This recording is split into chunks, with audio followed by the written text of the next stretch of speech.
শেখ হাসিনা সরকারের পতনের প্রেক্ষিতে বাংলাদেশের অন্তর্বর্তীকালীন সরকারের অধীনে যেন গণতান্ত্রিক মূল্যবোধ আইনের শাসন বাংলাদেশের জনগণের ইচ্ছার প্রতিফলন হয় এমনটাই প্রত্যাশা যুক্তরাষ্ট্রের।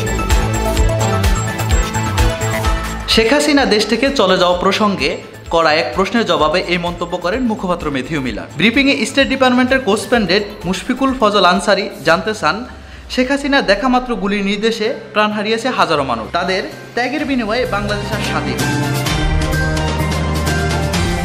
বাংলাদেশের পরিস্থিতি এখনো অস্পষ্ট। ছাত্র নেতৃবৃন্দ, বিরোধী দলসমূহ এবং সেনাবাহিনী একটি অন্তর্বর্তীকালীন সরকার গঠনের চেষ্টা করেছেন। এই ইস্যুতে যুক্তরাষ্ট্রের অবস্থান কি? জবাবে মিলার জানান, এই বিষয় নিয়ে তারা বেশ কিছু কথা বলেছেন। প্রথমত, বিগত কয়েক সপ্তাহে যারা নিহত ও আহত হয়েছেন অবশ্যই তাদের প্রতি শোক ও সমবেদনা জানায়। সহিংসতা বন্ধ এবং দায়ীদের জবাবদিহির আওতায় আনার আহ্বান জানান তিনি। অন্তর্বর্তীকালীন সরকার গঠনে যাতে গণতান্ত্রিক নীতি ও আইনের শাসন এবং বাংলাদেশের জনগণের ইচ্ছার প্রতিফলন হয়। অপর এক প্রশ্নে প্রতিবেদক জানতে চান, আপনি জবাবদিহিতার কথা বললেন, শেখ হাসিনা ভারতে চলে গেছেন, তিনি পশ্চিমে কোনো দেশে আশ্রয় নিতে চেষ্টা করছেন, চরম মানবতা বিরোধী অপরাধের সঙ্গে জড়িত ব্যক্তিকে আশ্রয় দিবে কিনা? জবাবে মিলার বলেন, এই ধরনের কোনো অনুরোধ তাদের কাছে যায়নি।